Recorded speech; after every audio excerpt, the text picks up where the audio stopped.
할렐루야, 감사합니다. 오늘 또 저와 여러분의 마음속에 늘 감사와 또 기쁨과 은혜가 충만한 가운데 하시는 일마다 형통하시기를 소망합니다. 오늘은 12지파의 기업 분배와 정착 기간을 살펴보도록 하겠습니다. 오늘의 생명 양식은 여호수아 24장 18절입니다. 여호와께서 또 모든 백성 곧 이 땅에 거하던 아모리 사람을 우리 앞에서 쫓아내셨음이라. 그러므로 우리도 여호와를 섬기리니 그는 우리 하나님이십니다. 이는 하나님의 말씀이니라. 아멘. 자, 첫째로 기업 분배와 정착 기간 10년을 살펴보도록 하겠습니다. 우리가 지난번에 살펴본 대로 주전 1400년 주요 거점 정복 전쟁이 끝났습니다. 그래서 여호수아 14장 15절에 그 땅의 전쟁이 그쳤더라 말씀하고 있는데, 이것은 모든 전쟁이 끝났다는 것이 아니라 주요 거점 정복 전쟁이 끝났다는 것을 의미합니다. 그리고 두 번째, 주전 1390년 여호수아가 죽을 때까지 10년 동안 기업 분배와 정착이 진행되었던 것이죠. 자, 여호수아 24장 28절 29절 말씀 보세요. 여호수아 24장 29절에 눈의 아들 여호수아가 110세에 죽었다라고 말씀하고 있습니다. 그런데 그 직전 28절 말씀을 보면 백성을 보내어 각기 기업으로 돌아가게 하였더라. 기업으로 돌아가게 하였더라 라는 표현이 나오죠. 이것은 이제 모든 지파가 자기 기업을 얻었으니까 기업으로 돌아가게 되었더라 라고 말씀하고 있는 것이죠. 자, 우리는 여호수아의 전체적인 구성 가운데 이 두 번째 부분이 10년의 기록이라는 것을 알 수 있습니다. 자, 첫 번째, 여호수아의 첫 번째 부분은요, 여호수아 1장 1절부터 12장 24절까지 약 6년간의 역사를 기록하고 있습니다. 주전 1406년부터 주전 1400년까지 약 6년간 가나안 땅을 정복하려는 준비, 그리고 주요 거점 정복을 마친 것에 대하여 기록을 하고 있습니다. 두 번째, 여호수아의 두 번째 부분이죠. 이것은 여호수아 13장 1절부터 21장 45절까지입니다. 약 10년간의 세월이죠. 그래서 주전 1400년부터 주전 1390년까지 약 10년 동안 12지파에게 기업의 땅을 분배하고 정착하는 과정을 기록하고 있습니다. 그 중에서 우리가 배웠던 여호수아 14장에서 갈렙이 헤브론을 요구한 것은 바로 주전 1400년경에 첫 번째 부분과 두 번째 부분 서로 연결되는 부분, 즉 주전 1400년경에 이루어진 일이라는 것을 알 수가 있는 거죠. 세 번째는 여호수아의 세 번째 부분입니다. 여호수아 22장 1절부터 마지막 24장 33절까지입니다. 이제 요단강 동편의 기업을 받았지만 요단강 서편 땅 전쟁에 참여했던 루벤 지파, 갓 지파, 므낫세 반 지파가 요단강 동편으로 귀환하는 내용이 기록되어 있습니다. 그리고 이제 가나안 영구 정착을 위한 여호수아의 마지막 유언의 말씀이 선포됩니다. 그리고 여호수아가 주전 1390년 110세로 죽게 되죠. 그리고 마침내 횃불어장의 최종 결론인 요셉의 뼈를 세겜에 장사함으로 여호수아의 기록은 맞춰지고 있습니다. 그래서 여호수아 24장 32절에 요셉의 뼈를 세겜에 장사 지냄으로 횃불 언약이 성취가 되는 거죠. 이제 결론적으로 가나안 정복 전쟁의 구속사적 교훈을 살펴보도록 하겠습니다.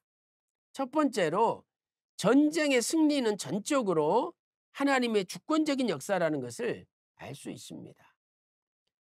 물론 이스라엘 백성들이 여호수아를 지도자로 해서 열심히 전쟁하고 싸웠지만 그러나 결국 이기게 하신 분은 하나님이시라는 거죠. 자, 여호수아 24장 18절 말씀 보세요. 여호와께서, 주어가 여호와죠. 여호와께서 또 모든 백성 곧 이 땅에 거하던 아모리 사람을 우리 앞에서 쫓아내셨습니다 라고 말씀하고 있습니다. 또 여호수아 24장 8절 하반절 말씀 보세요. 내가 하나님이죠. 하나님께서 그들을 너희 손에 붙임에 너희가 그 땅을 점령하였고 나는 그들을 너희 앞에서 멸절시켰으며 가나안 대적들을 멸절시킨 것은 하나님이시라고 선언하고 있는 것이죠. 또 여호수아 24장 11절 맨 끝에도 내가 그들을 너희의 손에 붙였으며 그들 가나안 족속들을 이스라엘 백성의 손에 붙였다는 거죠. 잠언 21장 31절에 이렇게 말씀하고 있습니다. 싸울 날을 위하여 마병을 예비하거니와 이김은 여호와께 있느니라. 전쟁에서 이기고 지는 것은 하나님 손에 달렸고 전쟁에서 이기는 것은 하나님의 권한이라는 것을 말씀하고 있습니다. 두 번째 교훈은 무엇입니까? 이스라엘 백성들이 가나안 땅에 들어가서도 완전한 안식을 얻을 때까지 전쟁을 계속했다는 것입니다. 그러므로 우리도 완전한 안식은 천국에서 이루어지는 거죠. 그래서 천국에 입성할 때까지 우리는 여전히 이 땅에서 계속적인 전쟁을 해야 되는 것입니다. 이런 의미에서 에베소서 6장 10절에서 이렇게 말씀하고 있습니다. 정말로 너희가 주 안에서와 그 힘의 능력으로 강건하여지고 11절에는 마귀의 괴계를 능히 대적하기 위하여 하나님의 전신갑주를 입으라라고 명령하고 있습니다. 그런데 우리의 싸움의 성격은 무엇입니까? 12절에 우리의 싸움은 혈과 육에 대한 것이 아닙니다. 정사와 권세와 이 어둠의 세상 주관자들과 또 하늘에 있는 악의 영들과의 영적인 전쟁이라고 말씀하고 있습니다. 이 정사와 권세는 영적인 세계의 악한 자들을 이야기하는 거죠. 악한 천사들을, 악한 자들을 이야기합니다.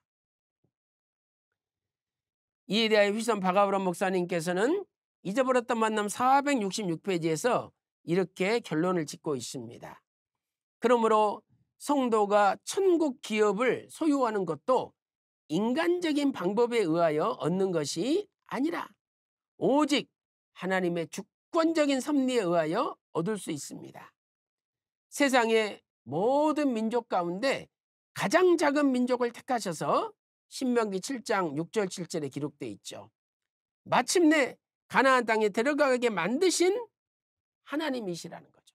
그런데 그 하나님께서는 오늘날도 우리 성도들에게 하나님의 주권적인 섭리대로 반드시 천국을 소유하게 하실 거라는 결론입니다.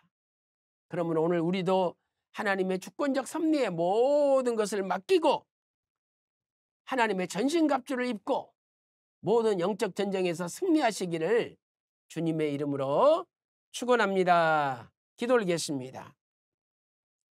살아계신 아버지 하나님, 가나안에 들어가서도 완전히 소유할 때까지 끊임없는 영적 전쟁이 있었습니다. 아버지 하나님, 우리도 완전히 영원한 안식에 들어갈 때까지는 끊임없는 영적 전쟁이 있습니다. 오늘도 하나님의 전신갑주로 무장하여 모든 영적 전쟁에서 승리케 하여 주시고 이 승리는 이김은 오직 하나님께 있사오니 하나님을 의지함으로 하나님께서 주권적으로 주시는 승리의 섭리를 맛보게 하여 주시옵소서. 오늘 하루도 믿음으로 승리하는 하루가 되기를 간절히 소망하며 존귀하신 예수님의 이름으로 간절히 기도 올리옵나이다. 아멘.